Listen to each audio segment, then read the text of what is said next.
By two?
And then I would be saying.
Welcome to the Reddington Township Board of Education meeting. This meeting is being held in compliance with the Open Public Meetings Act and is open to the media and public. Notices were duly posted and the meeting was advertised in the Huntington County Democrat and Courier News. Formal action may be taken. May we get a roll call, please? Mrs. DePinto. Here. Mrs. Fiore. Here. Mrs. Menser. Here. Mr. Peach. Here. Mrs. Bogorski. Here. Mrs. Ryan. Here. Ms. Wolf. Here. Dr. Cercio. Here. We stand for the flag salute, please. To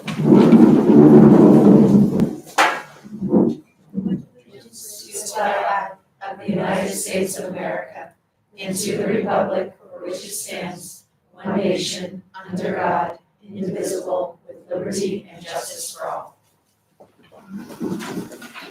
Okay, Dr. Barr. Thank you. Good evening, everyone. Welcome. Thank you for your help with putting out more folding chairs this evening. We appreciate it. Tonight, the Board of Education and the public are going to learn more about what makes up our budget from various departments. These departments include the curriculum, pupil services, technology, transportation, facilities, administration, and personnel, along with benefits departments. The budget timeline for the 24-25 school year began back in October when Mr. Boehm asked each department and school principal to develop their budgets. All budgets were due in December, when Mr. Boehm and I then had the opportunity to sit down and discuss budget recommendations and priorities with each department manager and supervisor and principal. In January, Mr. Boehm and I projected budget revenues, expenditures, and remedied any shortfalls. In some cases, departments were asked to review their budgets once again. On February 6th, we presented the budget to the Finance Committee that includes many of the items that you'll hear about tonight. Our state aid numbers are due to be released the week of February 26th. After that, we will review the final adjustments with the final Finance Committee and present a tentative budget to the board and the public on March 12th. Once our budget is tentatively approved, it will go to the county office for approval. The board will then approve a final budget on April 30th. So we're about midway through our budget timeline. So this evening, I'd like to begin by welcoming our curriculum department to review and highlight some of the items that are in their budget. Thank you, Dr. Brown. Good evening, I'm Dr. Brown, I'm the Supervisor of Humanities, and I'll be walking you through a portion of the curriculum department's budget, starting with new initiatives.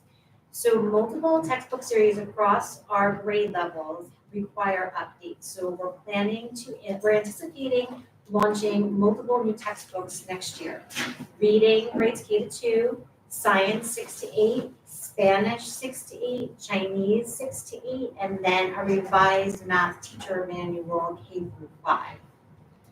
We're also anticipating a handwriting pilot in order to explore potential handwriting materials for grades K through 3. Those are all of our brand new initiatives, and then the next section would be reoccurring items.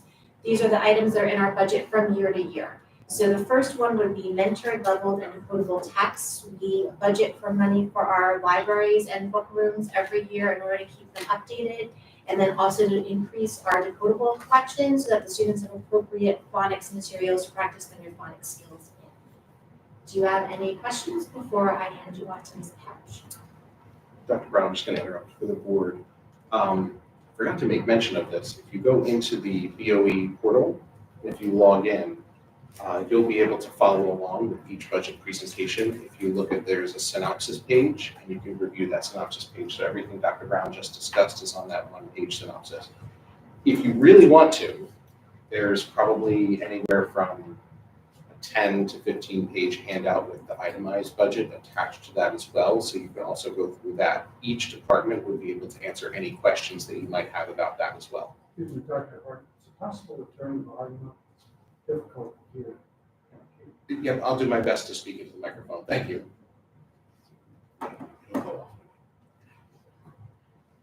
Thank you, Dr. Brown. Any questions? No? Good evening, everyone. I'm Ms. Sarah Couch. Going through our recurring items that will remain in the budget are our primary resources for health, which is currently the Great Body Shop. We also have money allotted for curriculum writing this summer, largely directed at the new New Jersey Student Learning Standards for Math and ELA.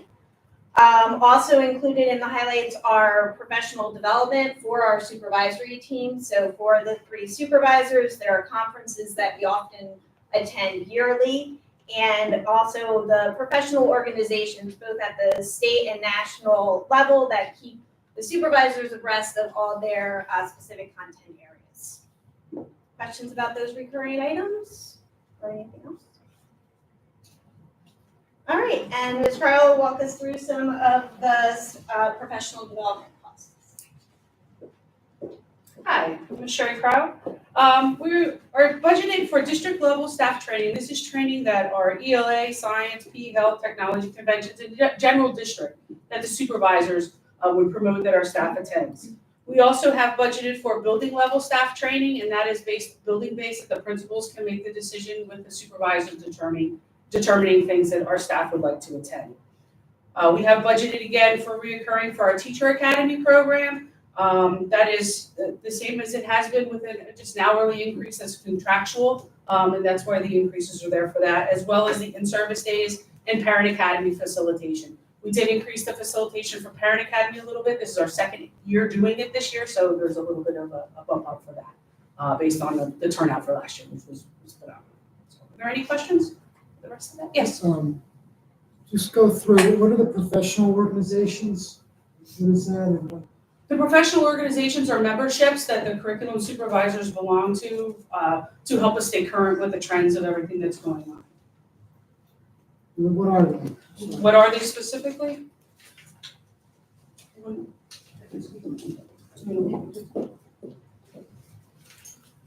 So on page 2 of the 5-page document, we have New Jersey's Principals and Supervisors Association. For the Supervisor of Humanities, I might have to have Dr. Brown talk to those, I don't recognize all those letters.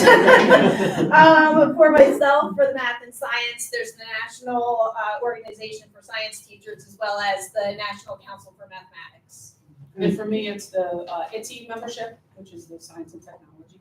Can you just clarify which is the 5-page document?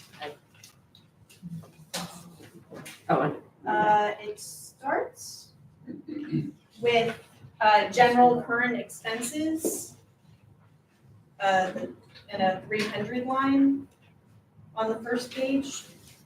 Oh, I see. It's page 1 of 5, Yeah. There we go. or page 2 of 5 of the first Yeah, document. right, under it's the a document. synopsis. The Sorry. document's actually a 9-page document with the 5-page. I got it, thank you. Perfect, thanks. So I belong to the International Literacy Association. ACTFL is a World Language Association. The Arts Educators of New Jersey, NAFME is a Music Association, and then NCSS is the National Council of Social Studies. And then we have a subscription for Audible for me so that I can review the books before they go into the book room. Thank you. Are there any other questions?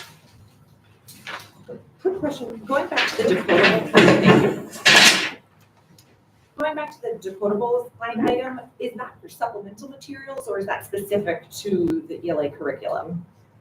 We have, with the series, they have something called jump rope readers, which are decodables, but certain students need more time in a specific skill in a decodable than others. So we have then supplemental ones that are focused on different phonics skills. And we have maybe 5 or 6 different series, because each series will only come with one book for the skill. So if you don't get short A with your first one through, then we need to supplement with more things. And that's why we're continuing to supplement those decodables. The way when we first started book rooms, if you remember back that far, every year we would just buy more and more until we felt like we had enough to be able to offer our students an appropriate selection. So we're still working on the decodables, although now we have a number of series for our intervention teachers to use and our K and 1 teachers to use. So now it's more of the upper grades if the students haven't quite gotten the phonics skills by after first grade. Now we're starting to work on those. Thank you. Is there any special, line items for the new preschool? And if so, is it in this budget or is it separate for preschool I budget? believe that would be with Mrs. Beagle. That's So- correct. Mrs. Beagle, her department has the preschool budget, but remember, the preschool funding budget timeline is a little bit different than the typical budget timeline, so we won't know about our state aid until March likely after our tentative budget is approved. So anything we talk about today will not include preschool? Stacy, I don't want to misspeak. You're out there somewhere. Do you have some preschool things in your budget? I don't, everything goes Every- through the fund. Yeah, so we have to wait for Fund 20. Thank you. Anything else? Thank you.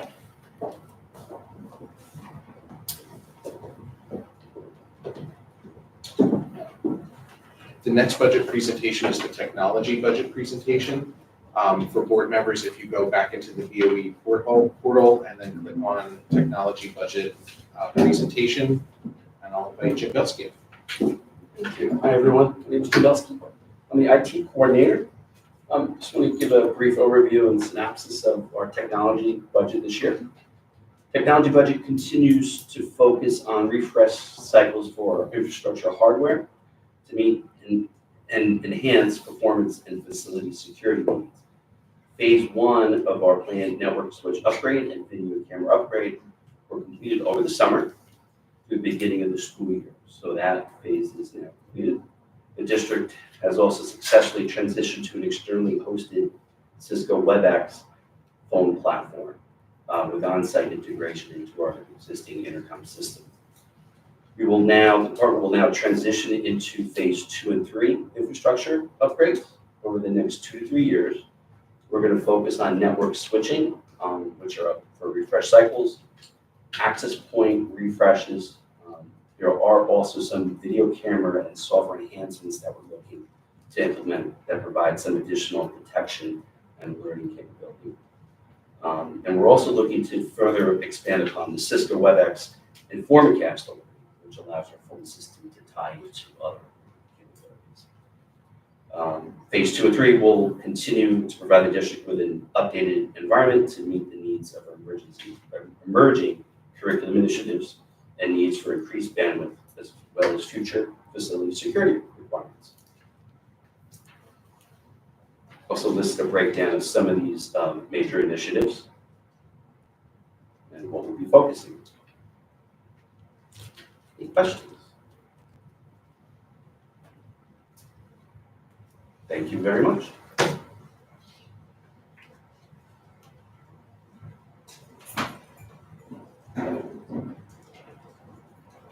The next handout is the pupil services budget presentation. I'll invite Mr. Tumolo and Mrs. Beagle to talk with us. We're gonna behave ourselves tonight. Now. I'm Stacy Beagle, I'm Director of Pupil Services. SEL supervisor. This is the first year that Anthony and I are actually, we're really a team. Last year, Anthony presented under instruction and curriculum.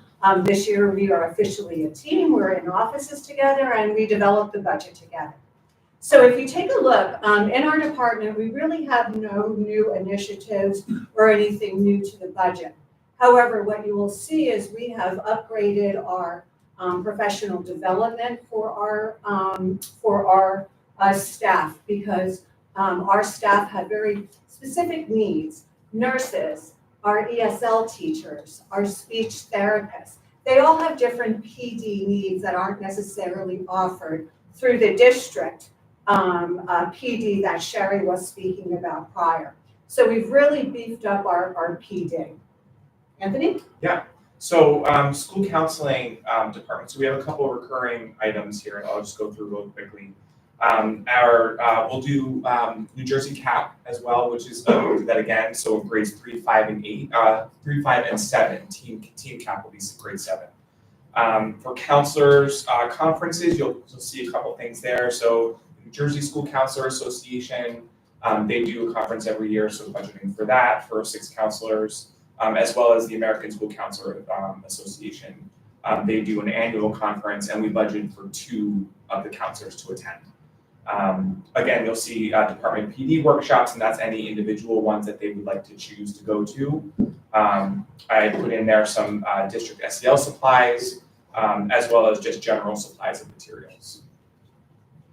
Some of the items that have no impact on our budget that are funded through IDEA, which is a separate grant, is some of our out of district tuition. Again, we've put in some professional development. For example, one of the areas we have been working on is getting teachers trained in Wilson. So this year we have another teacher going through the certification for level 1. Next year I have budgeted for 2 of our teachers to move forward for level 2 training, which comes in about $12,000. And then also through our ESSERS and ARP is our employee assistance program. Any questions? Stacy, could I ask 2 questions? Can you just give an overview of all of the departments that fall under pupil services for the board? Can you just, How long do you have? how quickly can you do it? Yes, they are there. So underneath our department are our nurses, school counseling, our English language services, all of child study team, speech and language, behavioral services, occupational therapy, physical therapy, section 504, Special education. special education. And anything else that doesn't fit any other one. Preschool.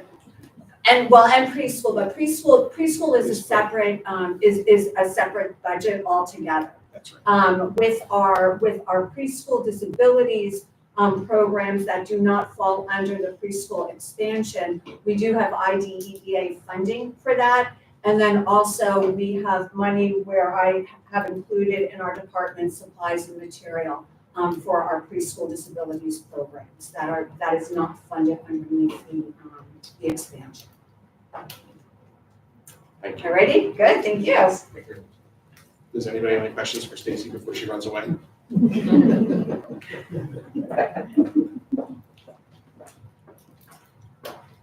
The next budget presentation is in the handout is our facilities budget presentation. I'll invite Mr. Race up.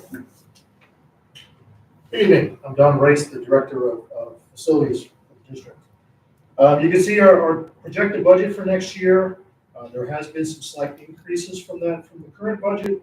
I just want to highlight a couple things here. We are in the second year of our custodial cleaning services for nighttime. That is a 2-year contract. The next kind you'll see is security services, which is our wonderful SROs we have in our building. Shared service we have with the township. There is some increase there, and that includes salary increases for our officers for next school year. We just started July 1st. We will begin a new trash and recycling service contract with our current provider for public services. Our part of the general liability fund, our water management, compliance, and water testing services. You'll see there's some increases in paper products and cleaning supplies for custodial staff. There has been some increases in raw materials there. You'll see natural gas. There has been some fluctuations in the natural gas prices for gas production. That's a commodity, so it's based on stock market. So it could be $1 or $2 difference every time it comes through. And electric and solar, we have seen increases in electric generation as well. And also, now we are in year 6 with our current PPA with our solar company we are now, so there's been some slight increases in that cost as well.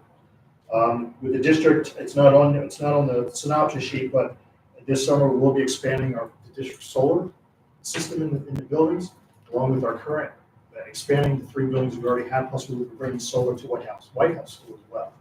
So that will definitely over the next year. And also this year, we're also rolling out and working with a software company to bring out a new energy monitoring software program for us to use in the district, which I'm working with them to go back and enter all the data we had from our previous software company we had. So we're just going to basically pick up where we left off, all of that.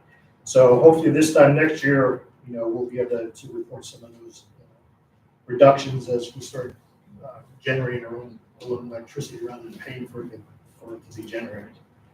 And then last thing on here is just, we do an annual drinking water lead test. We do this annually for policy. Year 24-25 will be a Department of Education reporting year, which we'll have to report all of our findings and anything we did remediation-wise to the Department of Education.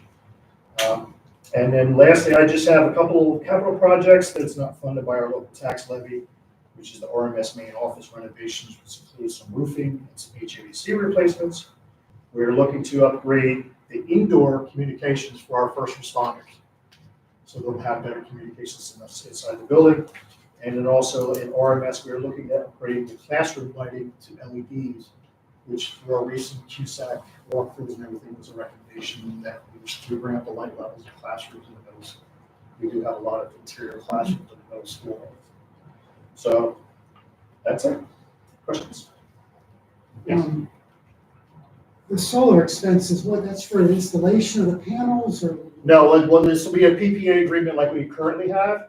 We will not pay for any of the installation or any of the equipment. We will just be buying the electricity that's generated through that equipment. Okay, then eventually that. Eventually, right, our current PPA is over at the end of the 15-year period. It's more likely to be the same. There'll be a couple options there, whether we can buy the equipment from the solar company, or if we decide not to keep the solar equipment, we can have them take it all out. Okay. I'm just trying to understand the $74,000 difference on the line one. Just explain that.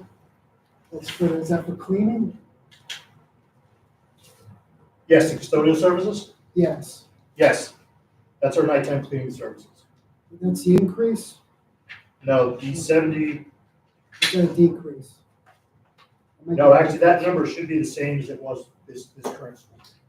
That was a two-year.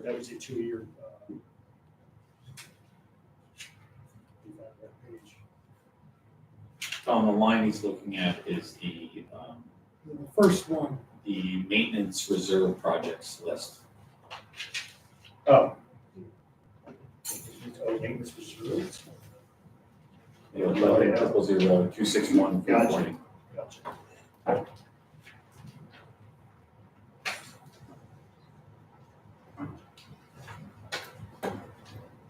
Yeah, that's a reduction from last year. Oh, okay.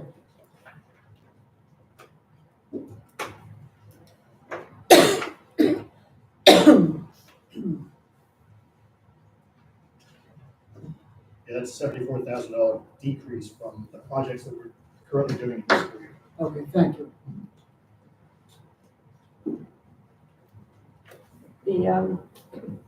The project's not funded by the tax levy? Yes. How are they funded? They're either through capital or maintenance reserve.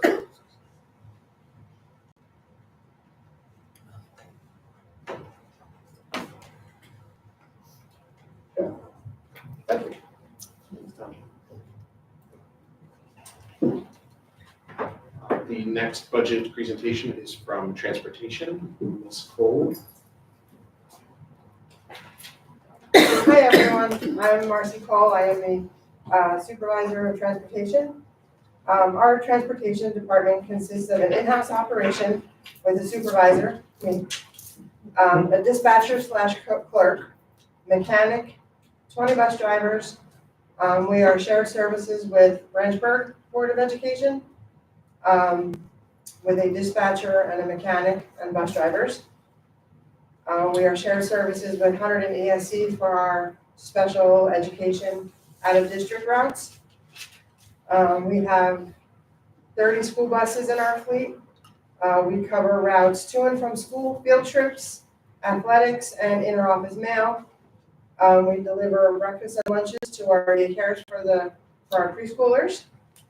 And as always, our department goal is for the safe transportation and safe transportation for students despite our bus driver shortage. Then you'll see down below just list of our recurring items in our budget from year to year.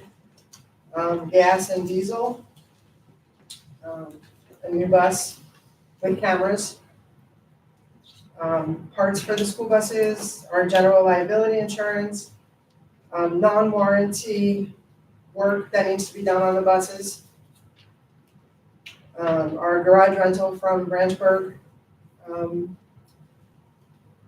Board of Ed, our ESC management fund fees, that is for the special education out-of-district routes. Outsource contracted routes, that's for the routes from Hunterdon ESC, and our aid in lieu for private school transportation. Any questions? Thank you.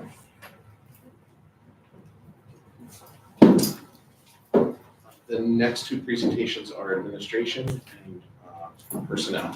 Mr. Bowman.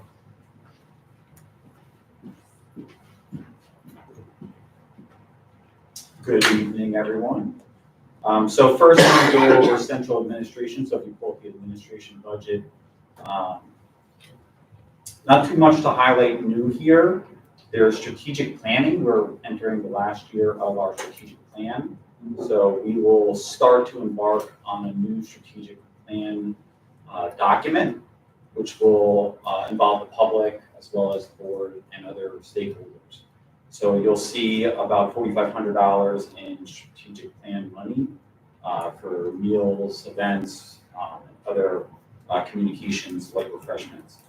The other big new item is the Hayden Township Communications Agreement. So there was a presentation made at Ed Tech relating to a new communications initiative to better communicate with the public, as well as critical stakeholders, especially now that the Reddington News is no longer publishing. So the district is evaluating the best ways to reach all stakeholders in town, not simply the parents through e-blasts, which they receive weekly from our principals and staff. And then a lot of recurring items which will forever be in the budget, which is primarily legal fees and general liability insurance, again, audit fees, computer software for substitutes and so forth. Then you have professional development for Board of Ed members, as well as Dr. Hart and myself, mandatory school boards fees, which are in statute, and general supplies, copiers, things like that. Things that have no impact to the budget that I want to highlight that our offices do is first low-income assistance. So we coordinate with social services in town as well as the HSA. School counselors and nurses are critical to this, as well as the staff to identify children in need and families in need. So some things we do is provide free Chromebooks and fees. Field trips are paid for. We coordinate with food pantry, health and dental, internet assistance, before and after care, clothing, backpacks, school supplies. The HSA helps with the holiday shop as well as book fairs to provide money to low-income families. All this for free. So it's just a nice thing that the district does with everyone's assistance. Another big thing that we do is grant writing. So you'll see we have IDA, ESSER, a lot of acronyms, federal grants, but we also do a lot of local grants. So we'll have teaching staff, principals, administrators come up with ideas that they have. And we investigate whether or not we can apply for those grants. They may be 5,000, they might be 10,000. One we just applied for last week was to get an electric school bus. That's through the federal government. And Senator Booker wrote us a recommendation for that. So hopefully we get that. That's worth $230,000 if we receive that. We're also going to be applying for a state grant for electric buses, which would be about $250,000 per vehicle, plus the charger. We also do Sustainable Jersey, and we do a local farm grant. So people from the township as well as staff may have remembered last Green Day that we had, Earth Day this past spring, we had a farmer's market at Three Bridges. That was through a grant. So we didn't have to pay any money to hold that. Local farmers came out. We set up tables. We gave away food to the staff and students that were able to attend. So nice things that we're able to do for free. I also, in my office, hold retirement and financial planning to staff members that want it. We usually do one-on-one meetings, so that way, I can help them out as best I can. Cafeteria services, this is something we provide breakfast now. So in the pandemic times, we were delivering meals to families directly. Now that we're back, we instituted a breakfast program. So now we do lunch and breakfast at every school. Further, there was a recommendation to expand breakfast and lunch on half days at Hollenbrook in middle school. That was through teaching staff members that rose up and highlighted the need for that. And with the support of Principal Charleston and Principal Nybro, we now have meals on half days at Hollenbrook and RMS for the first time in 15 years, which is great because our low-income population is around 14% now. So about 1 in 8 children in the district are low income. Summer enrichment, Ms. Ogden and Ms. Cryle have been instrumental in getting that program back on track. We were running negative in that for several years, and now that program is in positive, and that provides opportunities in the summer for families to get to know kindergarten orientation, middle school, as well as other cooking club and other new initiatives. We're actually going to be probably doing curriculum writing for that this summer to integrate STEM and other math, English into those programs. And lastly, for central administration, preschool. So I know we touched on that a little bit. Preschool is a separate budget, it's state funded, but I would be remiss if we did not mention that 3 and 4-year-olds can go to preschool for free through the district. We're one of few in the state that offer that, and essentially if your child turns 3, you can register with the district, I believe, next week. This week. This week. I should know that because there's bought signs for that. But really well-deserved initiative. Any questions on central administration? My other section is personnel and benefits. So big disclaimer here, we have not riced anyone that's in the audience behind me. So you must refrain any comments until executive session, and even in executive session, we have to talk generically. But I'm going to go over high level, and then if you have questions, I would tell you to wait until executive session later on. Some new initiatives. There's 2 main documents that you have in your folder. First is the total budget major modifications. If you open that up, that's a 1-page summary of the entire budget and the major changes to the budget. So the finance committee went through that in detail, and that details every single thing that has changed at a level probably of 20 grand or more, impacting the budget. Secondly, there's a document that's called personnel and benefits. That document is about 38 pages long, so it's lengthy, but there's a 1-page summary on that as well. I would tell you to just look at the 1-page summary, and then if you have questions on the details, you can reach out to me individually, because that's a lot of lines to go through. But some recurring items that we have accounted for is RTEA salaries going up. So we reached a 5-year agreement with RTEA. So those are accounted for in the budget. Unaligned salary increases are in there, as well as an increase for RTAA, which is the Administration Association, which we're currently in negotiations with. Other big item in there is health benefits. So health benefits is becoming very expensive across the state. Our current health benefits run around $5 million. And the increases last year were about 9%, and we're projecting about a 9% increase this year. If you think about that in terms of dollar amounts, it's about $1 million that increases over the past 2 years.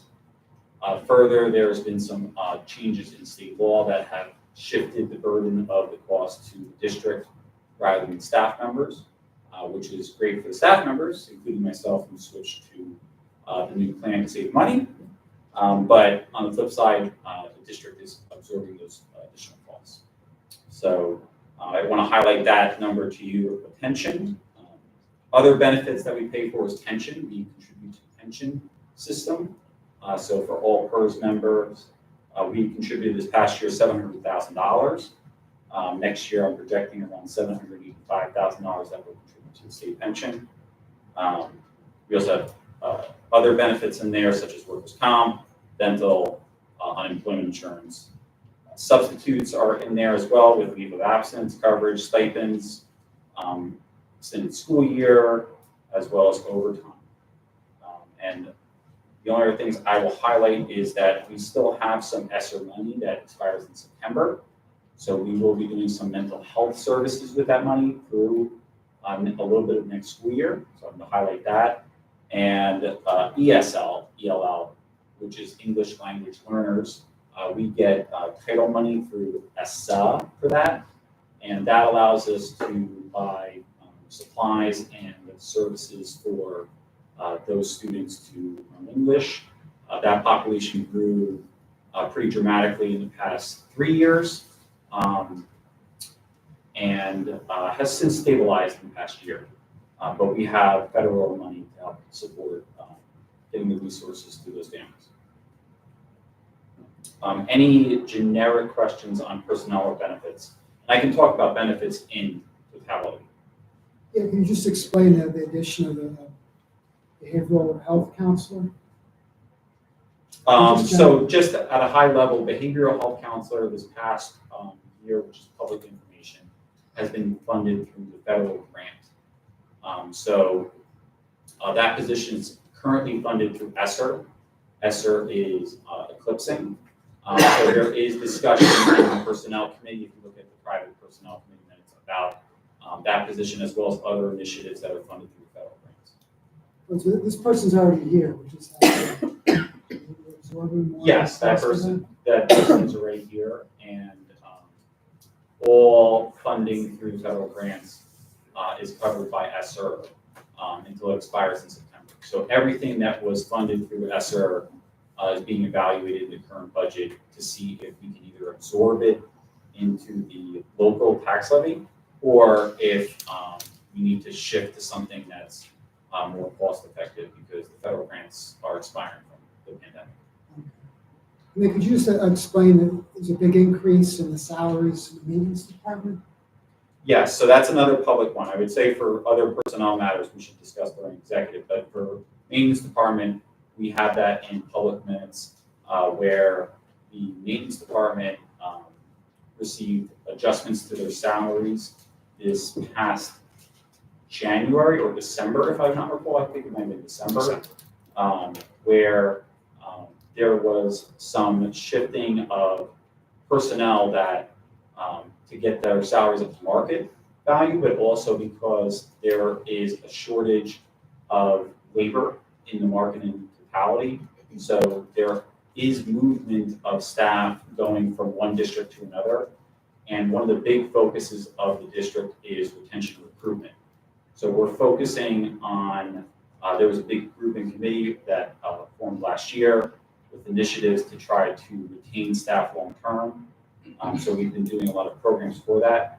One of the aspects of that was adjusting maintenance salaries to try to keep the knowledge level of that staff here to hopefully reduce the cost of having to outsource maintenance on our air conditioning as well as other things in the district. The one nice thing about Reddington that I'll highlight too is that we have air conditioning in almost every part of our building compared to other counties.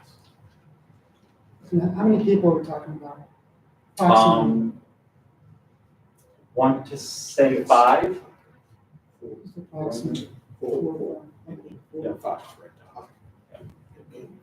Thank you. Any other questions? Thank you very much.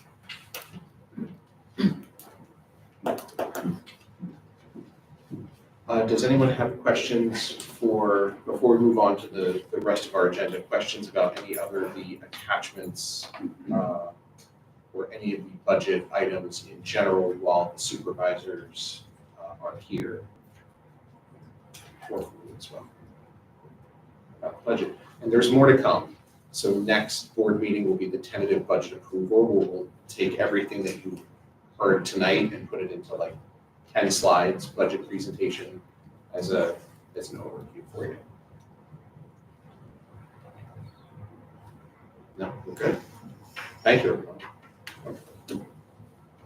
Yeah, Dr. Susino. Thank you. I just want to thank everyone who presented tonight in your presentation. I had read through the documents prior to tonight, and I appreciate the time that you put in and the thought that it took to create a good budget for our kids. You know, it's definitely providing effective instruction, and it certainly shows in the budgets that you guys created. So thank you for that. All right, moving on to board vacancy. We do currently have a board vacancy, and can you guys hear me in the back? Okay, good. We currently have a board vacancy, and tonight we do plan on interviewing to fill the vacancy. We are looking to hopefully fill that for the next board meeting. That's our plan. So just wanted to mention that. Any questions? Great. Moving on to the next section, we are now open to the public. Limited to action items on the agenda.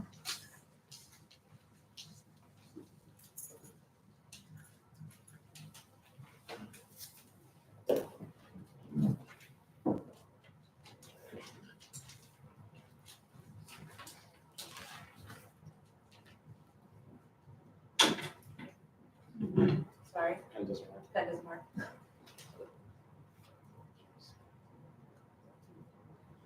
Hi, Carol Hamble, Reddington Township. I saw Dr. Moss is on the agenda tonight for approval. So preemptively, I just want to say congratulations to Dr. Moss, fingers crossed, but I think it's a great choice, and I just wanted to put that out there to the public to congratulate him.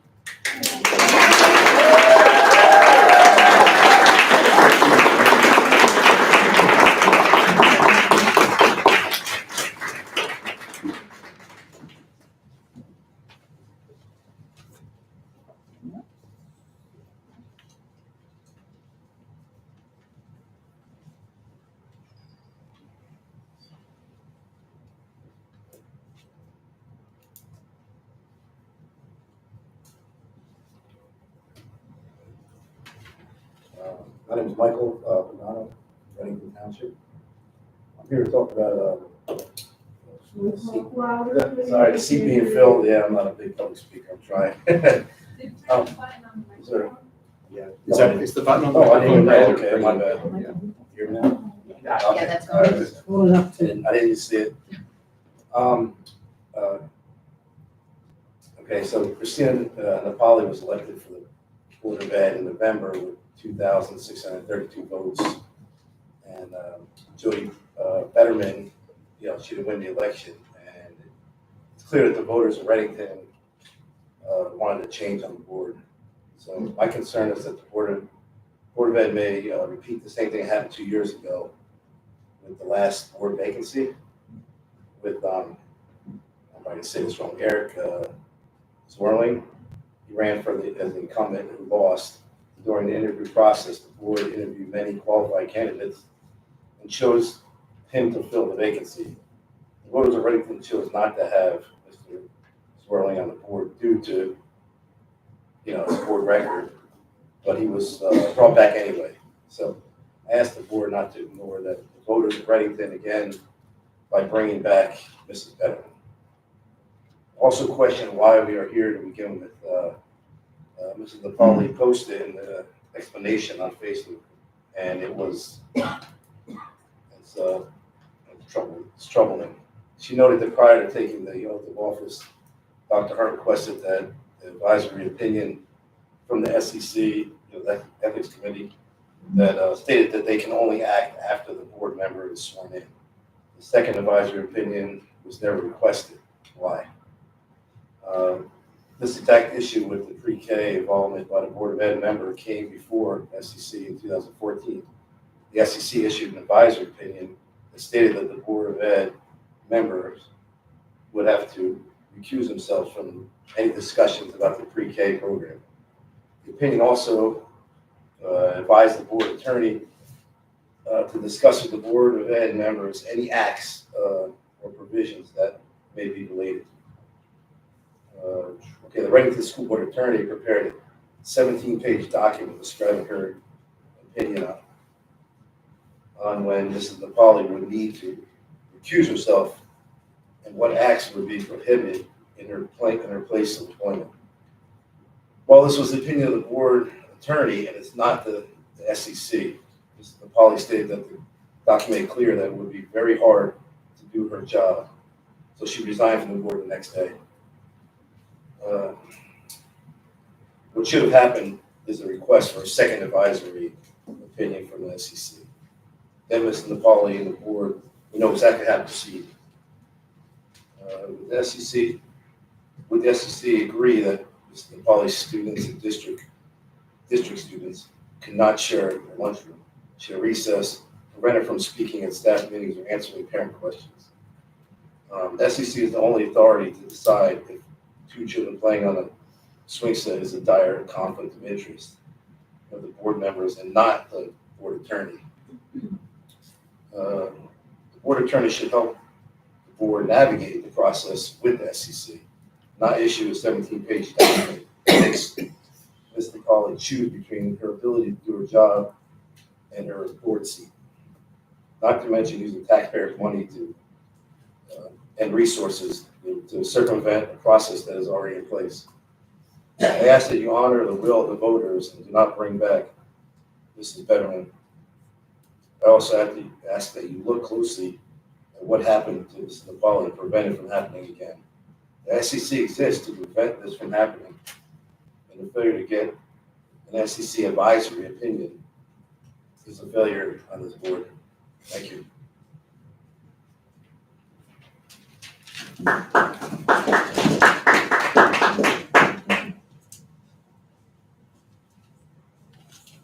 Well.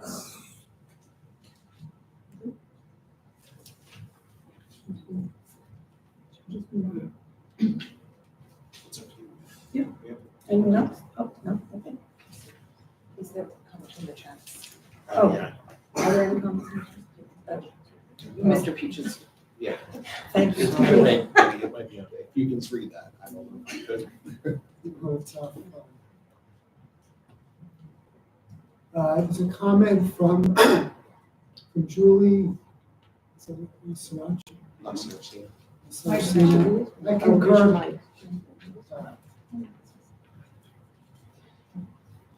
The comment is, I concur with the comment made. The public has spoken with their vote in November, and someone who was not selected by the public voters should not be selected by the board. That's the only comment. Thank you. Well, all right. Yeah, sure. I just want to follow up on that. There was a reason why she was not voted in, and so, and that there was other people voting against. Sorry, there's a reason why the incumbents were not voted in and that people ran against them. They were not happy with how they were voting and how they were trying to steer the direction of our school district. So there's not just, she's not the only one that has those same ideals that are running. I just, again, would like to make sure that the public, their interest, how they voted, is taken into account when we choose, that they try and choose someone who would replace the same sort of ideals that we should have. Sir, can we have your name, please? Scott Barton. Scott.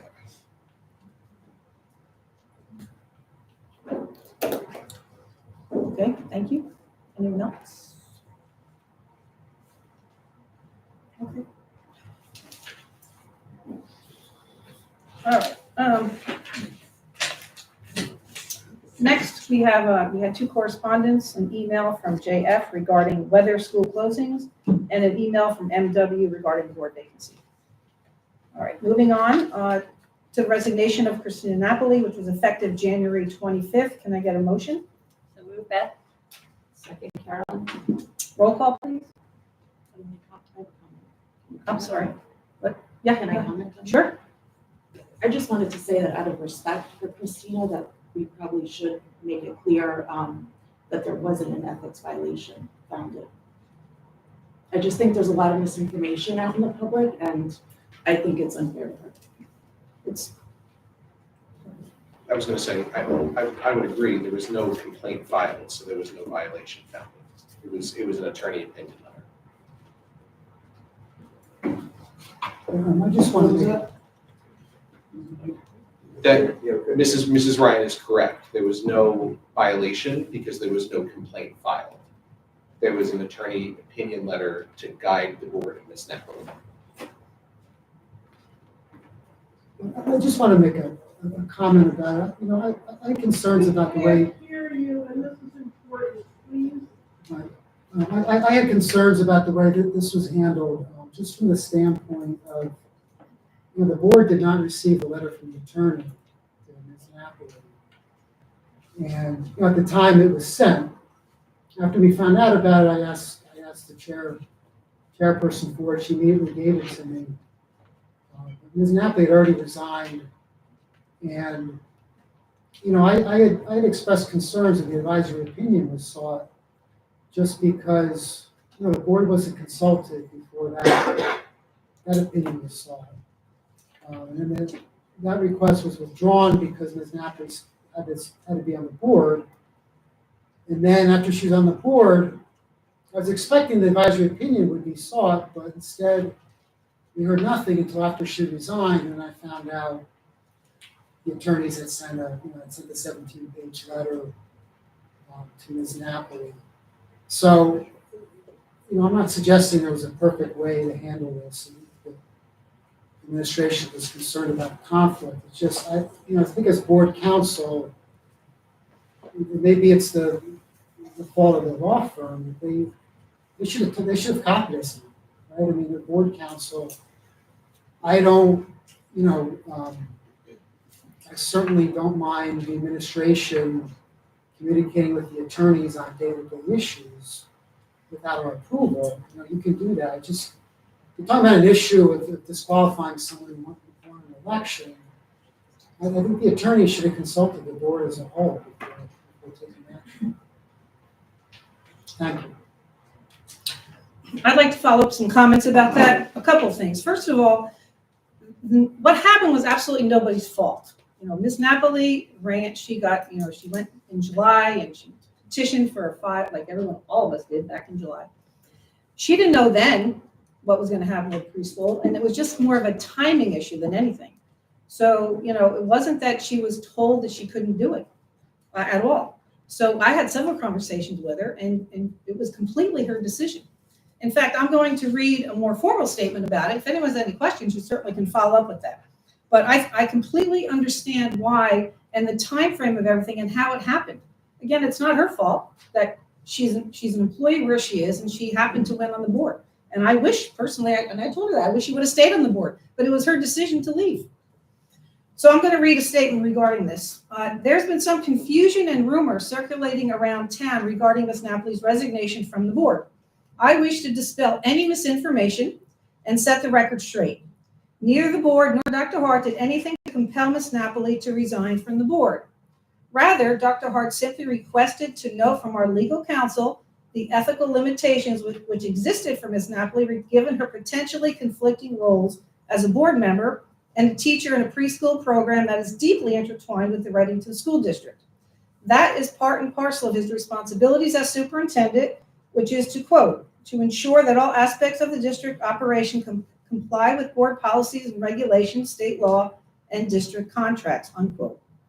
Obviously, all of us want to ensure the efficiency and integrity of our board decision-making process, which includes, among other things, ensuring that conflicted members do not vote and participate in matters where they are conflicted.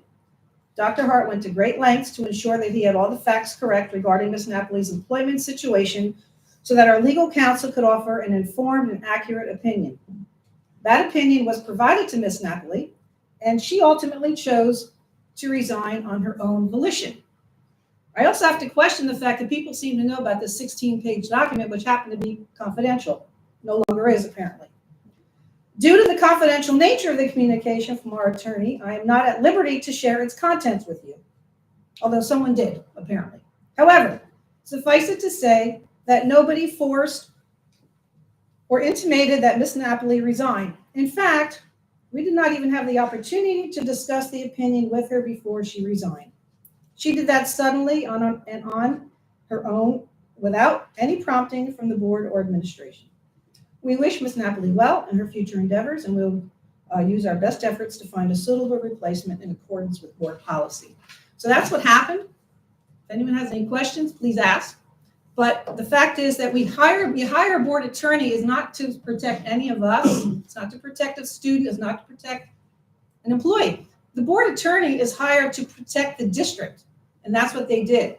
They wrote an opinion that happened to be 16 pages long. My opinion was 5 pages long because I also had to be vetted. Everybody gets vetted. That's just the process. That's how it goes. And you're told what you can and cannot vote on.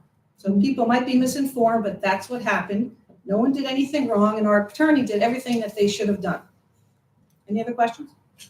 I just have one more question. Sure. I guess the thing I'm unsure about is why wasn't that original letter resubmitted? Why did we now incur more attorney fees to receive another letter?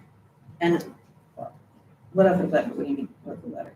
we had a letter, the original one that went to the SEC. Right. So why wasn't that original letter resubmitted? It could have been, and certainly Christina could have done it. Anybody said could have. we incurred so many more attorney fees to now get this other document. Well, again, you incur attorney fees to protect the district. That's the reason you incur an attorney fee. It's No, I money well understand spent. that, but we already paid the attorney to write an initial letter. Right. So I just think that could have been resubmitted and we could have gotten information back from And the we SEC. still can. I just think we need to look at how we handle things going forward. It was handled completely appropriately. I appreciate what you're saying, and we still can. So there's nothing wrong with the way it was handled, but thank you. Anyone else? Can we maybe take a look at policy 0143 and 0174 and just see if there's a way for us to improve upon it to make sure that should we be presented with a situation like this again, that maybe there is a contact person before the board attorney is contacted to make sure that, resources aren't being utilized unnecessarily. Is there anything like we can add into these policies that would just, almost like a check system, because I feel like it would have maybe been caught that said, okay, we received this letter back from the SEC saying, just resubmit it once she's sworn in, and instead of resubmitting it once she was sworn in, it went back to the attorney, and it almost seemed like, Christina, here's a bunch of reasons why you can't stay, instead of a meeting with maybe her Stanton Learning Center, Dr. Hart and the attorney saying, how do we work with you so you can stay? Right. I think that's where it was not handled appropriately. Well, I'm glad you said that because as you recall, the meeting that we had, we actually had it was a orientation. You were there and was there. Yeah. Christina was there, I was there, and Dr. Hart and Jason were there. And we actually encouraged Christina for that exact same thing. That's what we said to her. Because the opinion, and it's always money well spent, in my opinion. When you get an attorney's opinion, you're doing it again because they're protecting the district. So there's nothing better than spending money like that, except for these good budgets everyone put together. But so we decided, and we told her that why don't you at least give it a few months to see what you can and cannot vote on. We actually encouraged her to do that, honestly. You heard us say I that. didn't hear that part. I didn't hear that part being said to her, but then the next day she received the large document, so. We wanted, yes, we wanted her to stay. That is correct. Who made the decision to have the attorney send a letter directly to her instead of seeking an advisory opinion? Why is that not a board decision? I think that was I honestly don't know. I think it was the attorney's decision. Is that to do that? My recollection was that after the advisory opinion was denied, there were about 5 or 6 additional advisory opinions that were in the SEC's letter back to us. And they called those advisory opinions instructive. Like, while we're denying your request right now, please take a look at these. These are instructive. I sent those to our board attorney. So initially, we only had a handful, 2 advisory opinions to take a look at. Then we had 5 or 6 more that they called instructive. Now, this is just me speaking. If they're calling it instructive, they're saying, before you come back to us, look at these. After that, we talked, Dr. Cerciello Mrs. Wolf and I talked with the board attorney and ultimately went, I think Camille, you talked to Christina and ultimately we were collaborative with her. Which direction should we go? Do we want to go back to the SEC or should we go back to the attorney? And I think ultimately when you talked to her, and you had the conversation, Camille, I don't want to put words in your mouth.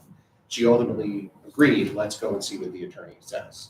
So ultimately, I believe it was the attorney that met with us and said, I have these other advisory opinions, I can put something together for you, or we can go right to the SEC. Why don't you talk to Mrs. Napoli and see what she thinks? That is correct. That is what happened. Yes.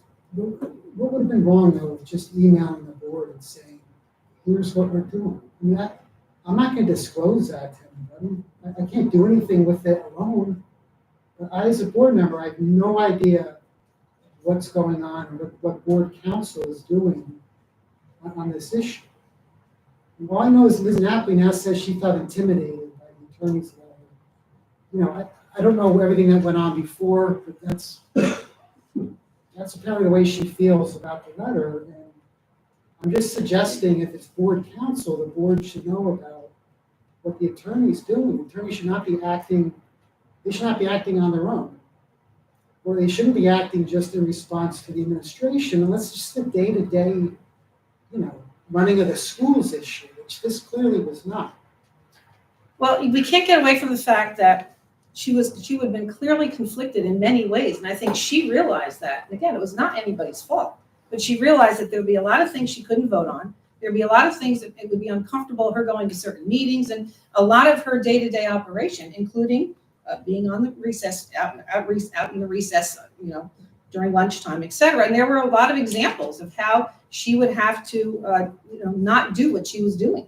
You know, so she thought about that, and she, you know, there was something also that she wanted to apparently participate in her preschool, and she didn't want to miss out on it. We talked about this, and I think I encouraged her to just try it out, and she wanted to stay, but she said, I just don't. There'd be too many things. She could speak for herself. There'd be too many things that would be conflicted.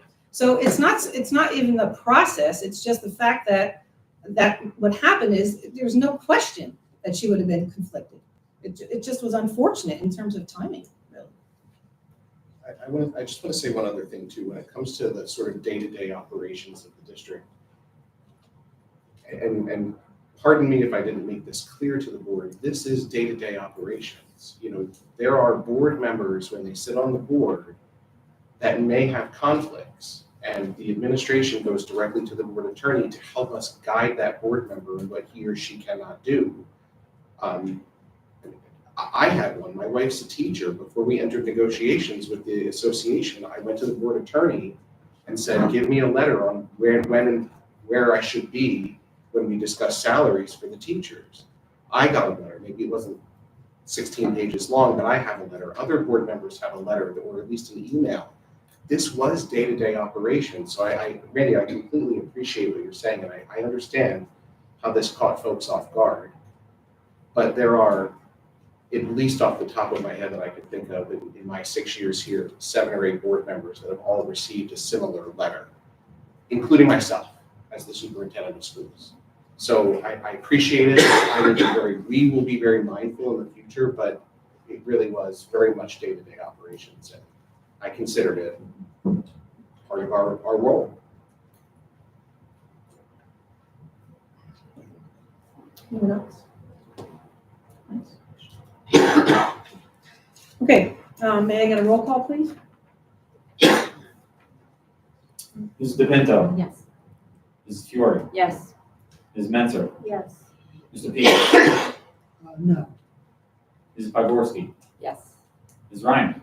No. Ms. Wolf. Yes. Dr. Garcia. Yes. Passes. Okay, moving on to approval of administrative reports, motion to adopt 1.01 to 1.03. Second, Carolyn. Can I get a roll call, please? Mrs. DePinto. Yes. Mrs. Fiore. Yes. Ms. Menzer. Yes. Mr. Peach. Yes. Mrs. Pogorski. Yes. Mrs. Ryan. Yes. Ms. Wolf. Yes. Dr. Cerciolo. Yes. Motion passes. Moving on to approval of the minutes, a motion to adopt 2.01 to 2.02. Move that. Second, Carolyn. Roll call, please. Mrs. DePinto. Yes. Mrs. Fiore. Yes. Mrs. Menzer. Abstain? Mr. Peach. Abstain. Mrs. Podgorski. Yes. Mrs. Ryan. Yes. Mrs. Wolf. Yes. Dr. Sucio. Yes. Passes. Moving on to finance and facilities, a motion to adopt 3.01 to 3.13. So move that. Second, Carolyn. And we have a committee report from finance. Okay, the committee met on Tuesday, February 6th at 8:30 in the morning. We discussed the 2024 and 2025 budget timelines. The timeline and process were reviewed, highlighting the process begins in October and concludes with a vote on the budget at the April Board of Education meeting. Budget history and maximum tax levy. The committee reviewed budget increases for the last 10 years and noted last year's budget increase was 2.6%. Banked cap. The concept of banked cap was reviewed, including how to strategically utilize banked cap prior to its expiry.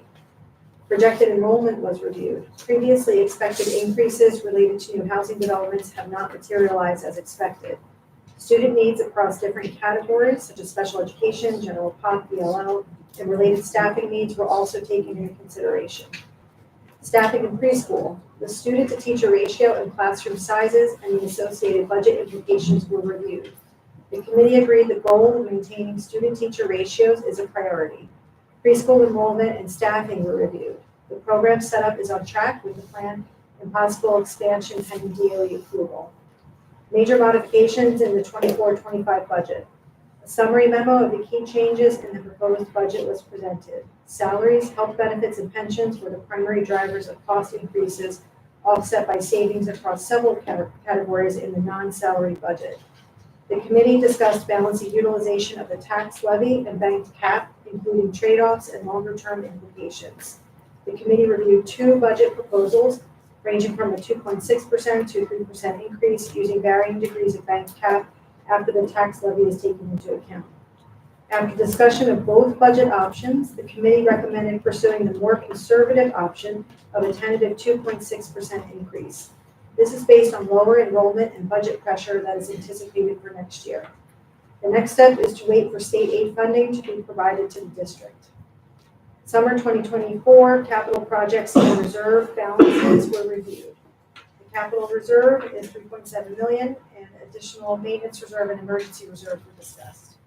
Previously proposed construction projects were reviewed. The total cost of the projects are $3.1 million, and the main contributors to this cost are to enhance the RMS office, roof, and HVAC. A proposal to utilize funds from the maintenance reserve for security enhancements was discussed. Finance agenda items for the upcoming meeting were discussed. Bills were available for review. The next meeting is planned for March 8th at 8:30 a.m. Thank you.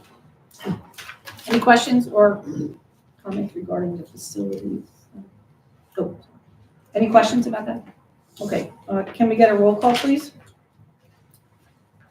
Mrs. DePinto. Yes, except for abstain from 3.01. Check number 063667 for $663. Mrs. Fiore. Yes. Mrs. Menzer. Yes. Mr. Peach. Yes. Mrs. Podgorski. Yes. Mrs. Ryan. Yes. Mrs. Wolf. Yes. Dr. Sucio. Yes. Passes. Okay, moving on to education and technology. Can we get a motion to adopt 4.01 to 4.03? So move that. Second, Carolyn. We have a committee report. We do. The Ed Tech Committee met on January 31st. We had 2 rescheduled dates, so we didn't get to meet in time for the last board meeting. So finally got to meet, thanks to the snow. The first item we discussed was summer enrichment. Ms. Ogden proposed updates to the summer enrichment program, which will be held during the weeks of July 15th and July 22nd this year. She is recommending creating different content in each course offering so students can attend both weeks in a summer as well as consecutive years without repeating content. This came about through feedback from prior participants. Each course will have curriculum written for 4 sections. There will be a supply list and recommended vendors list to make purchasing and facilitating easier for instructors. The curriculum writing will be funded through registrations. There is no impact to the budget. Summer enrichment is a self-funded program. Next, we discussed board goals. Goal 2, improve the use of data to monitor progress and drive decision-making. The board discussed a mid-year iReady report and asked administration to look into getting the report to compare year to year. We also discussed goal 4, create the supports and structures for a sharp, clear focus on academic achievement. For example, remove barriers that take focus away from education, while continuing the integration of social emotional learning across the curriculum and providing equitable access to mental health support as needed for our students and staff. Next, we discussed the Spring Teacher Academy. Mrs. Cryle gave an update on Spring Teachers Academy. The course offerings have been coming together nicely. List of facilitators will be approved at this meeting. We discussed Parent Academy. Mrs. Cryle also gave a report on Night of Discovery, which is going to be held on March 20th from 6 to 8 p.m. at Hollenbrook School. This is the district's second annual Parent Academy. The purpose of Parent Academy is to showcase what the district is doing and to build partnerships with parents and community members. So far, there are 18 proposals for sessions from teacher facilitators and community leaders. There will be student performances, a keynote speaker, and refreshments provided by RTEA, in addition to the parent sessions. Next, we discussed the March in-service day. Teacher facility approvals are on this agenda, and the in-service day is scheduled for March 15th.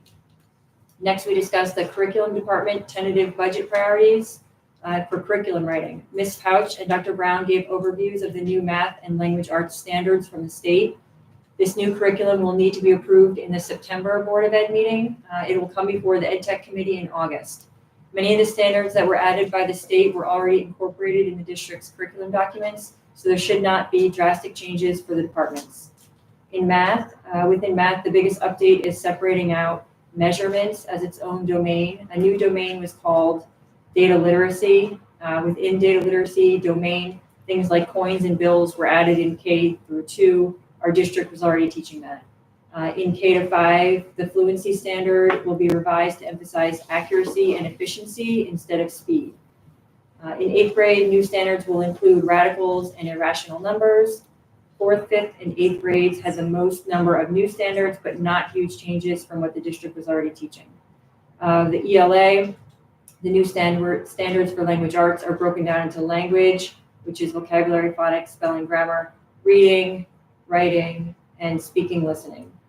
This district has already been incorporating most of these changes in the curriculum.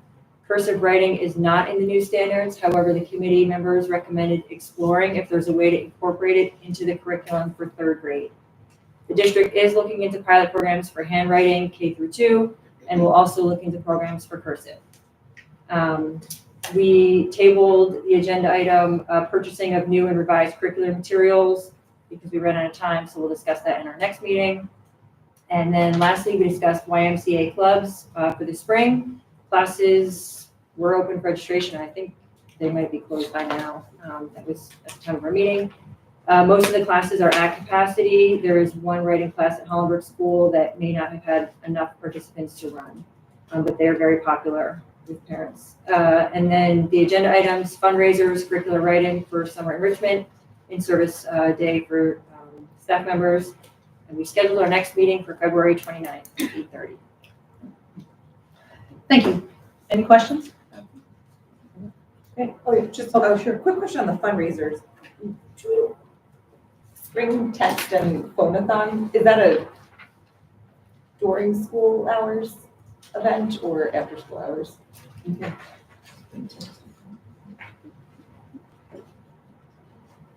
I don't have the answer for that. I have the paperwork in my office somewhere. I'm going to look to Dr. Moss, who I'm sure has the answer. After school hours, yeah. Oh, thank you. Any other questions? Can we get a roll call, please? Mrs. DePinto. Yes. Mrs. Fiore. Yes. Mrs. Menzer. Yes. Mr. Peach. Yes. Mrs. Bogorski. Yes. Mrs. Ryan. Yes. Mrs. Wolf. Yes. Dr. Cercio. Yes. Moving on to personnel, can we get a motion to adopt 5.01 to 5.17? So move, Jennifer. Second, Carol. we have a committee report. Yes. The committee met on February 9th at 8:45 a.m., reviewed focus goal number 1, settle an agreement with the RTAA before the end of the school year, and reviewed continued goal number 6 to set budget parameters that effectively plan for enrollment growth, maintain the depth, breadth, and quality of the educational and co-curricular program that are both sustainable and fiscally accountable to the community, evaluating and assessing a redistricting plan to accommodate shifts in student population. Reviewed staffing updates. The HBS principal search is complete. Staffing requests and projections for 2024 to 2025. Bus driver recruitment plan, personnel matters, and agenda items, hires, resignations, principal appointment, other leaves, and stipends.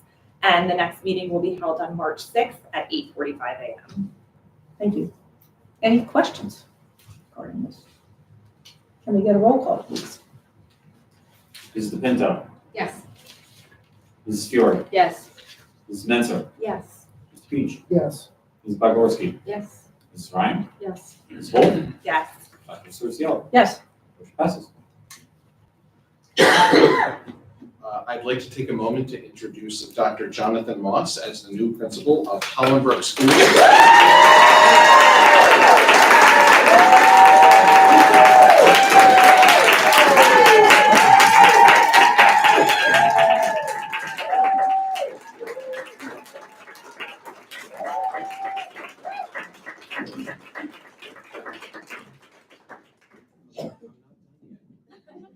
Students start July 1st, 2024. Dr. Moss comes to us as the current Reddington Middle School Vice Principal and former health and PE teacher from Clarendon Central. As the board knows, the principal search process involved a round of screening interviews, followed by a more in-depth interview with an advisory committee made up of teachers, administrators, a board member, and an HSA member.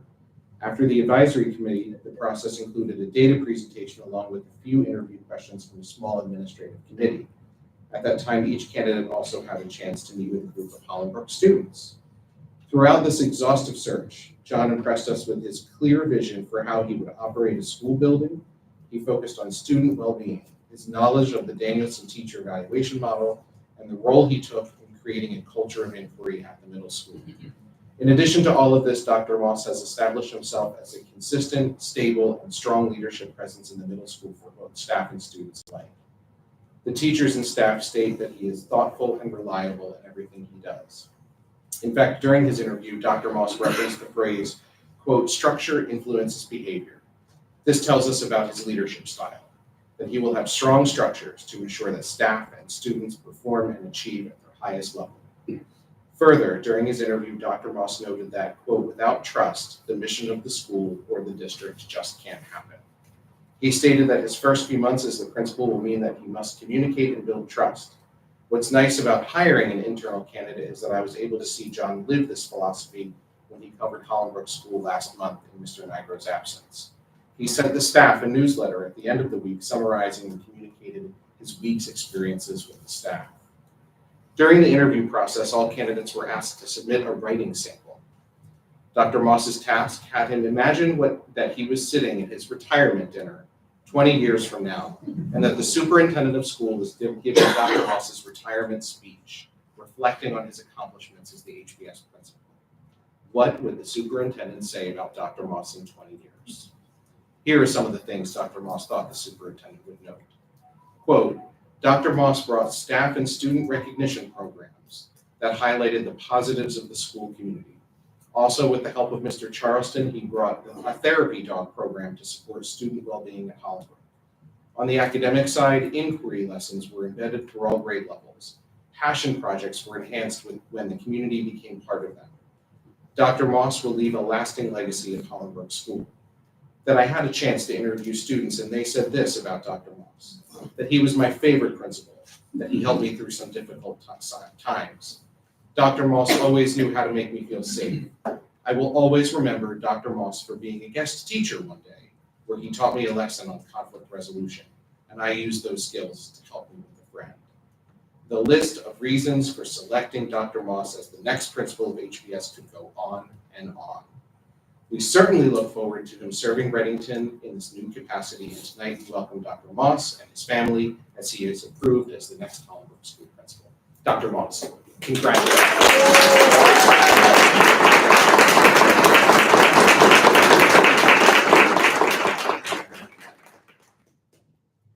Good evening, members of the Board of Education, Dr. Hart, Mr. Bohm, esteemed colleagues, parents, and community members. I'm honored and humbled to have been selected to continue my service to the Readington School District and accept the position of principal at Hollenbrook School. Thank you for entrusting me with this responsibility, and I can assure you that I share in this school's community's commitment to care for your children every day while providing them a positive learning environment in which they can shine. My conversations with district staff and families over the last 9 years have brought me privileged insights into the core beliefs and values that underlie the Readington School District. With my goal of continuing the tradition of excellence here at Hollenbrook, I am committed to always exploring new ways to meet the needs of all students. I'll be meeting with parents, students, and staff throughout the next few months to help identify specific goals in areas of student achievement, school climate, and parent communication. I look forward to bringing my knowledge, experience, and background from Readington Middle School to HBS. My vision for HBS is centered on innovation and preparing students for the future. During my tenure as principal, my commitment will be to build a school community that embraces the whole child with a focus on developing a culture of inquiry and a love of learning. I will collaborate with our dedicated staff to implement modern teaching methodologies and integrate more technology that engages all children in instructional activities that pique curiosity, creativity, and hands-on, minds-on learning. At this time, I would like to thank some important people in my life who have helped me achieve this accomplishment. First of all, I'd like to express my gratitude to Dr. Hart, Mr. Charleston, and Mrs. Moffitt for their invaluable guidance and mentorship that has equipped me with the necessary tools to succeed in the school district. Secondly, I'd like to express thanks to my wife, Simone, and family. Your unconditional love and support continue to motivate me to be the best person and school leader that I can be. And lastly, I want to thank the Readington community. I've called you home for the past 9 years, and I hope to call you home for many years to come. I'm excited about the journey ahead and confident that with your support, we can elevate Hollenbrook to new heights. My only promise is that I will work hard every day and allow my actions to tell the story of who I am and of my commitment to this school and its students. In closing, please know that my door is always open to you. I heartily welcome with conversation and positive input throughout this next school year, and I look forward to celebrating our collective successes during the 24-25 school year. Thank you again.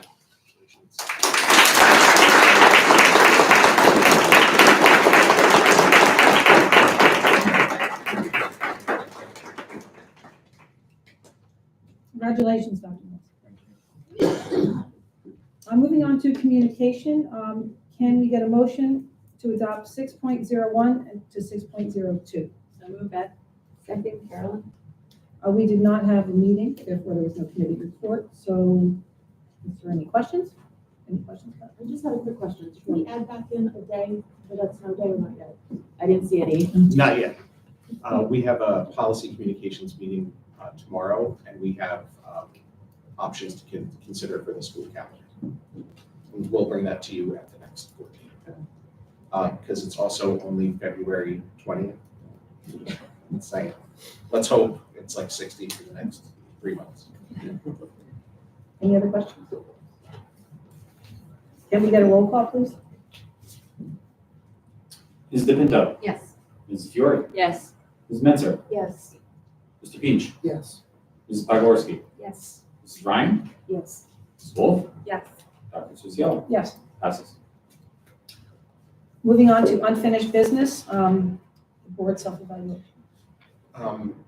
At the last board meeting, we had a brief discussion about not only the superintendent evaluation timeline, but also the board self-evaluation. Last year, we had an evaluation tool that was provided to us by Judy Wilson, who then did our retreat in July. I just want to let the board know I did reach out to her. She's willing to come back if we want to do that again. Other options include using the school board's tool, which I think last year when we discussed this was a very long self-evaluation tool. So I think we like the streamlined version that Judy Wilson had. So if you'd like me to, I can continue to engage with her and talk to her about timeline for the self-evaluation and a board retreat potentially in July, or I can investigate with the School Boards Association. I don't know if anybody has a preference, but we can just let me know and we can move forward. Does anyone have a preference? I do. I would say I have a preference for the school board self-evaluation, just because I really like the level of detail where they, you're assessing all different areas of the school board responsibilities. I don't know how, I don't remember. I feel like Judith Wilson's was a few questions, and that one, I know that it's very comprehensive, but I felt as a new board member, it gave me an idea of what to be looking for as the year went on. So I like that model. Okay, for something to try. Does anyone have any other thoughts about that? Are we okay doing that? I'm okay doing that as well.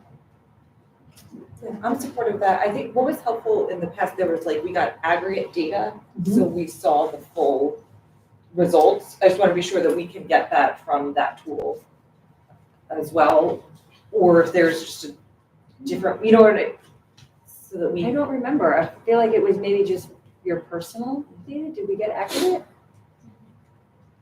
Because It's been a few years. Last year, we got aggregate data using the other one, which I thought was a benefit, so I was wondering if we use the NJSBA tool, if there's a way to still get to the same result with the more detail. I can ask, I'll look into it. We'll look into it. I'll talk to our school board's rep.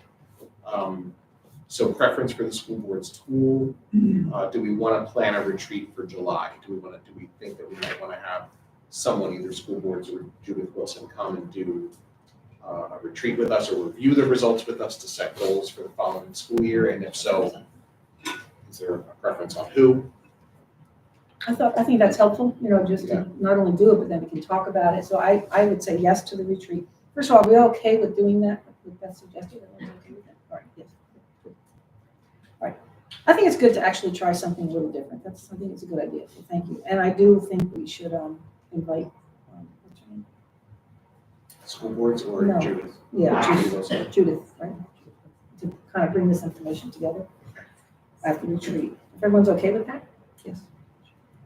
All right, we can talk about it. All right, thank you.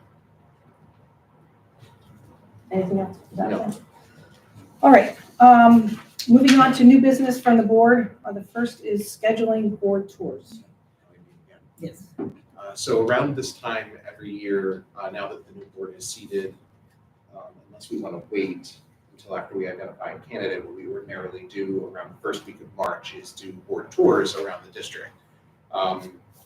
We usually do 2 days. We pick an earlier building like Reddington Middle School, and then we would tour for about an hour with Mr. Charleston and move on. Example would be White House School, and then tour the building with Dr. DeRosa.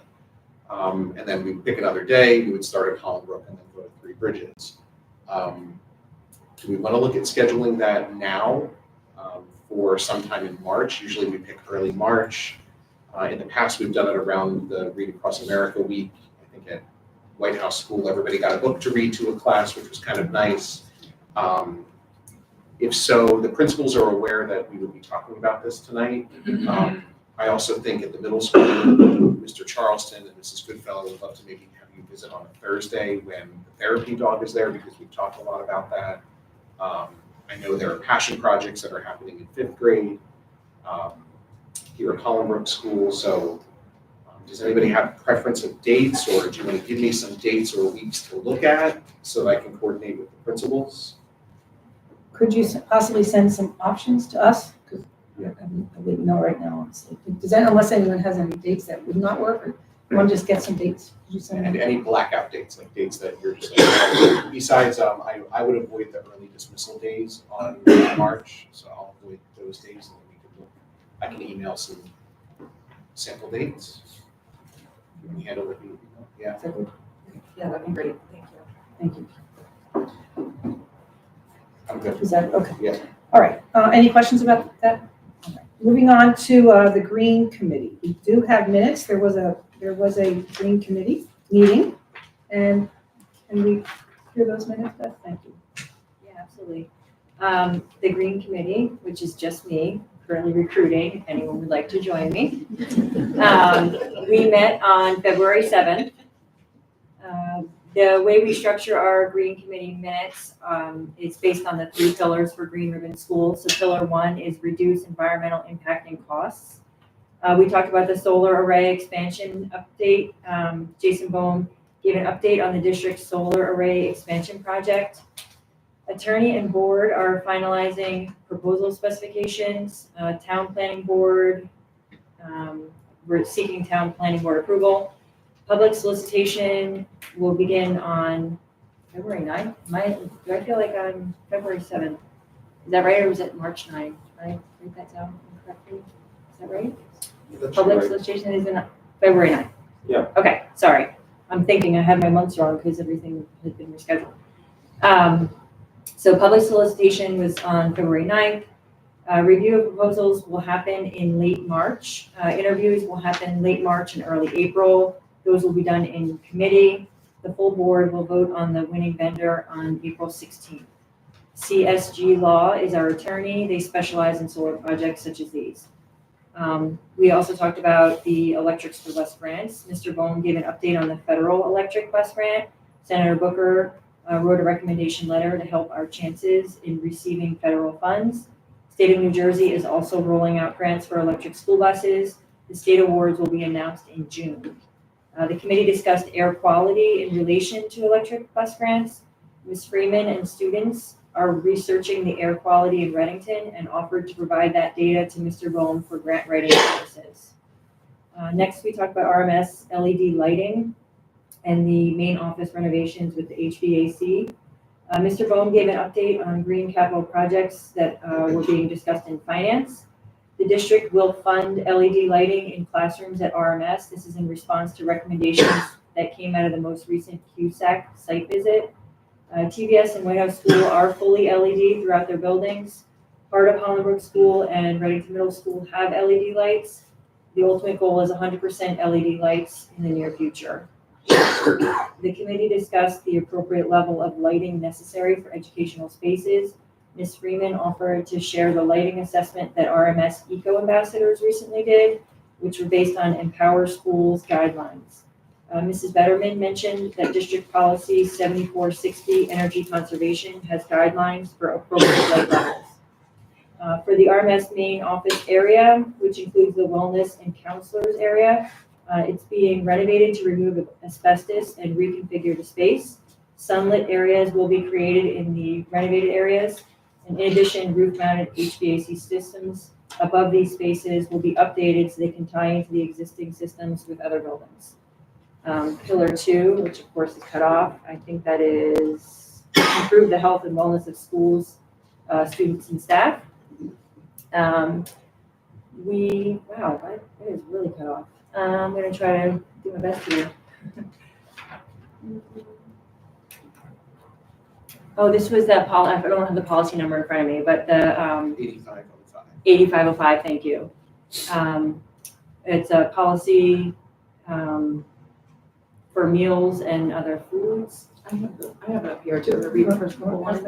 Sure, do you mind? No, it says wellness policy and tool. Mr. Bowen introduced policy 5 wellness nutrient standards for meals and other foods, which was last edited in 2017. Okay, I have it from there. He asked for committee members to review the policy and give suggestions on wellness initiatives related to sustainability. In the past, this committee has suggested ideas such as utilizing Reddington open space for field trips, daily outdoor recess, classroom activities, school gardens and outdoor classrooms, and locally sourced ingredients for school lunches, also reducing food waste. These ideas could potentially be included in that new wellness policy. Food hubs and farm to school. Mr. Foster introduced an article entitled Expanding Local Food Access and Building Resilient Food System. He talked about farm to school providers like those who attended the Earth Day celebration last year. Mr. Bohm mentioned that Mascios has been taking advantage of local suppliers such as Zone 7 that was requested by our district. Pillar 3 is provide environmental education. The Water Watch Committee and 4th grade field trip. Ms. Pouch and Mrs. Orlandi spoke of a partnership between Reddington Schools and Reddington Township Water Watch Committee. Ms. Pouch and Mrs. Adhikari are working with Mrs. Orlandi and Mrs. Husselbusch to design a new field trip for fourth grade students. It will coordinate with the fourth grade life science standards. The idea is to visit a stream in Reddington Township with Water Watch volunteers. The township's new environmental inventory will be used when designing this trip. Next, we talk about the White House Schoolyard Habitat Certification Award. Mr. Bone congratulated White House School for their recent designation as a school life habitat from National Wildlife Federation. This project was led by Dr. DeRosa and Mrs. Reardon with the help of the HSA. We talked about the Strategic Focus Action Plan tracking document. Mr. Boehm invited Green Committee members to review this document and be prepared for the May meeting with ideas for initiatives to tackle next year. Unfinished business, Dr. Hart mentioned that a press release for the Taiwan delegation visit is going out to local papers. New business was board vacancy. That time period obviously is closed to for interested applicants. And then our next Green Committee is scheduled for Thursday, May 9th. Thank you. Thanks, Justin. I have a quick question. The LED lighting, do those have like dimmer switches? Yeah. Yeah, it's on. Oh. Yeah. Do you know if they do for like students with sensory issues for the LED lights to be lowered if needed? Or is it just adequate? So the LED lightings, it depends on the type of project we do. So in certain buildings, we've done a retrofit, which has a different aspect than replacing an entire fixture panel. And also the brightness and color can be determined based on the nature of the room setting. So we look at different types of fixtures for the gym versus different classrooms. So we can certainly take that into account, and we can also adjust it after the fact. So if something's too bright, we can go back and have it redone again. Usually it takes about a few weeks for the lighting levels to settle. So like when they first get put in, it's like the sun. And there's a lot of like, wow, that's really bright. But then after a few weeks, it sets into its permanent brightness level, and people become accustomed to it. But if it's still too bright, we can adjust it. But there is no dimmer. No. Okay. Any other questions at all? Thank you. All right. Moving on, now we are open to the public for anything on or off the agenda.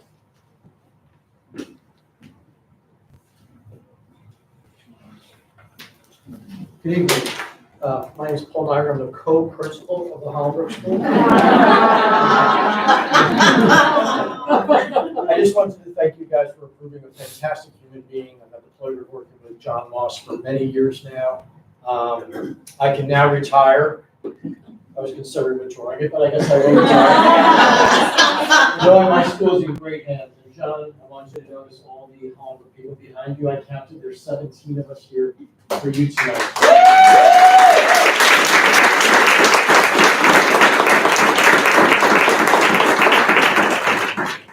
This is a great school because of these people.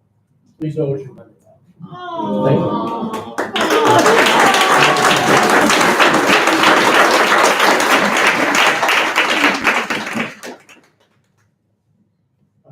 Tom Curtis from White House Station. And I'm shocked at the size of the audience. I come to every board meeting, just about, and usually there's 3 or 4 people. So at least there's an explanation. So I've never understood that, because you figure as a taxpayer, you would want to know where your significant investment is going. And people just don't show up with those names. Anyhow, my actual question has to do with Christina Napoli. So you indicated that people get, I guess, a document from the board attorney that, I guess, provides guidance where there could be conflicts of interest in activities that they may engage in. So I guess my question would be, who is it? Oh, this is guidance, right, from the attorney, it's her opinion. So who ultimately determines whether there has been a conflict of interest in an activity that a board member engaged in? And who ultimately decides whether that actually happened or not? And then lastly, Do the bylaws describe this process? Where is the process described? What, what happens, how the process basically happens, and what the ultimate ruling is. So that's my question. Thank you. Yeah. Thank you, Mr. Curtis. And you're right, you do come to every board meeting, we do appreciate that, honestly. Does anyone else have any other comments or questions before we answer that question? Anyone else? Okay.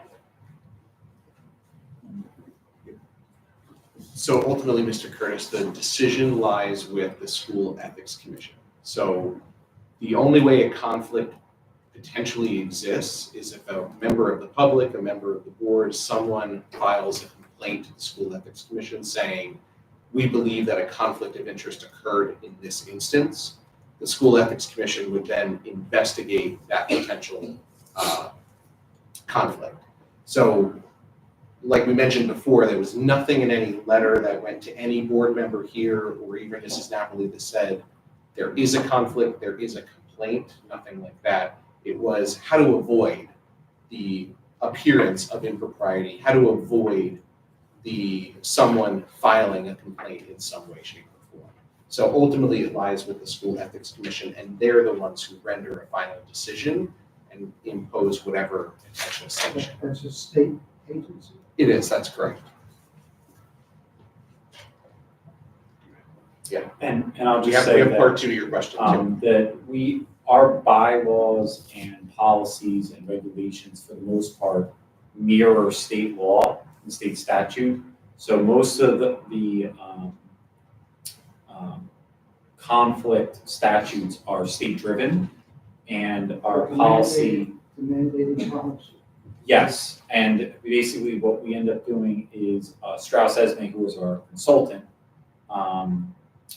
reviews state law changes and then sends those changes of state law to the policy committee, who reviews them and will take action on areas of discretion that they can amend to the board's satisfaction before they adopt them. So even when something is mandated, they review the language to see if there's areas that they want to modify that don't violate state law. And so that way the protocols are adhered to based on the board's discretion. And that happens in the policy committee, but the specific bylaw and policy that relates to board ethics is 0142. It's right next to 0143, which is the appointment of a board member vacancy. So it's right before the one that we're adhering to tonight. But most of it's state law driven, and the SEC, which Dr. Hart talked about as a commission, that's state driven. Nothing would happen unless there was a complaint. So that is correct. So that's, I think Dr. Hart mentioned that earlier, that no complaint has been filed with the state. But any person at any time can file a complaint against any board member or administrator for violating ethics. And we all have to file disclosure statements annually with the state that's publicly posted on our potential conflicts that people can publicly view.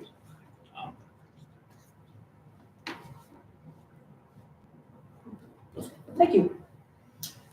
Okay, there's no other questions? Great. Motion to, we're now going to move to executive session, and a motion to adopt the following resolution, which is to adjourn to executive session in accordance with the Sunshine Law to discuss two HIB matters, personnel budget, RTAA negotiations, and to conduct board vacancy interviews for approximately 90 minutes, at which time the board expects to return to public session where action will not be taken. The matters discussed will be made public if and when the circumstances requiring confidentiality no longer exist. However, it is not presently known when such circumstances will exist. So move, Beth. Second, Carol. Can we get a roll call, please? Ms. DePinto. Yes. Ms. Fiore. Yes. Ms. Mento. Yes. Ms. Beach. Yes. Ms. Pogorski. Yes. Ms. Ryan. Yes. Ms. Wolf. Yes. Dr. Socio. Yes. That's. Thanks, everybody. In fact,